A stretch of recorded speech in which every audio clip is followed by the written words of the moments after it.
Rather than do comedy for you all this evening, I wanted to talk about something that I think has been weighing on our minds for quite a while.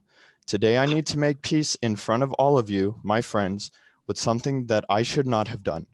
I am incredibly nervous to be recording this presentation for you all, but I think it is necessary for the betterment of our world. So please be patient if my stand-up presentation is not what you would usually expect from me. I will also be turning down the volume in my headphones so that your noises do not distract me from this very serious presentation. Is everything sounding okay? Am I cutting out? No, you're fine. Okay. There we go. Why I'm Sorry for Smoking Weed by Hayden Hovsepian.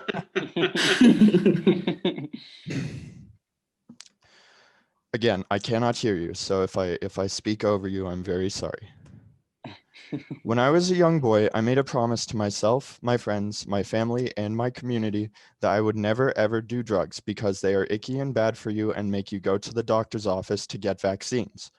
Up until now, I kept good on my promise, but I am very sorry to say that 15 years later, I have succumbed to peer pressure and we are all paying the price for it. You see, on January 31st, 2020, I broke my promise by smoking a doobie full of weed pot in my friend's bedroom after a Saint Motel concert. I thought that I was among people I could trust, but as it turns out, I was wrong because I got very high and confused and the world has only gotten worse since then. I would now like to take some time to confess other mistakes that I have made in my life so that you understand I am only human and that I am very sorry for turning 2020 into the unfathomable hellscape that it is today. One time when I was at Six Flags Fiesta, Texas, I was sitting outside and there were a lot of bees flying around my soda cup.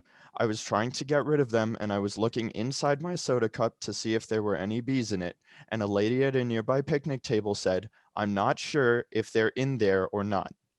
Assuming she was talking to me and sympathizing with my bee problem, I responded, "If they are, I'll kill them." As in, if the bees are in my cup, I'll kill the bees.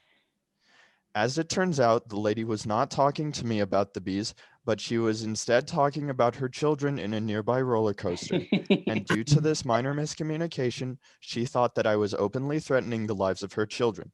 I would like to state again that I am very sorry she misinterpreted my threat, and I would be willing to continue to bring my business back to Six Flags as soon as they grow up and allow me into their parks. Another mistake that I am very sorry for was one time when I was working as a resident assistant in the residence halls on Texas State campus. Part of your job as a resident assistant includes addressing noise complaints, and there was one time when a resident was complaining about a bird in a nearby tree that would make noise and wake her up at 3 o'clock in the morning. I was told that if the resident filed another noise complaint about the bird, it was my job to go and take care of it, but I told my boss that I would refuse to do it because I am a human being and the bird is a bird, and our social structures are very different in such a way that I hold no authority over the bird despite my position as a resident assistant. Sure enough, we got a noise complaint at 3 o'clock in the morning, and I went outside to identify the issue. When I got outside, I sarcastically told the bird, "Hey, I'm sorry, I won't." I, goodness gracious.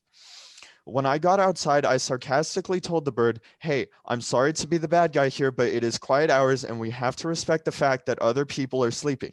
The bird did not stop making noise, and my boss yelled at me the next day when I told her how I addressed the situation. I later had to leave my job as a resident assistant due to the COVID-19 pandemic, which of course was God's way of punishing my foolish decision to become a left-wing marijuana addict.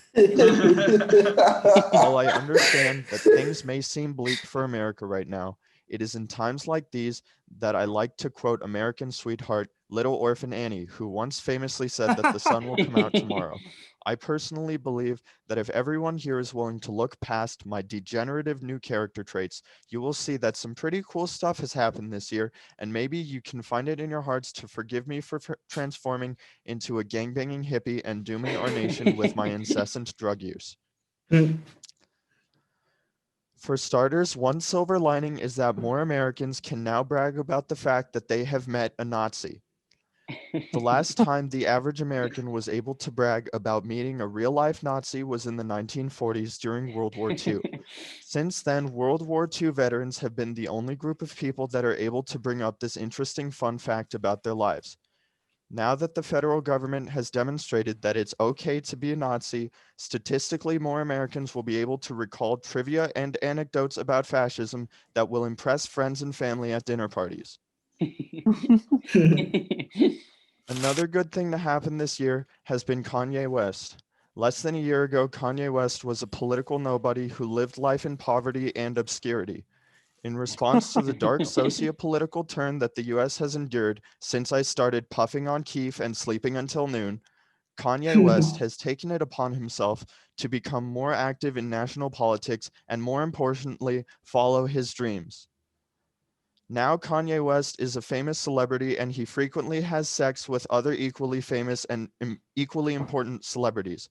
I like to believe that in spite of all the mistakes that I have made, if the end result is one more person going out and making a difference in the world, then it would have been worth all of the bloodshot eyes and late night snacking that I know I am guilty of. Once again, I would like to apologize for my negligent slip into liberalism. I understand that I may have hurt many people by inviting God's wrath into the great United States of America. Still, I hope for the future that we can continue to laugh and connect with each other, even when it feels like you are stuck in a tornado full of racism, classism, corruption, and bigotry. I hope all of you make fuck. I love you all, and I hope that I may serve as a cautionary tale to those of you who are considering the gateway drug that is marijuana. My name is Hayden Hovsepian, and thank you very much. Yeah, baby. How do I turn off the meeting?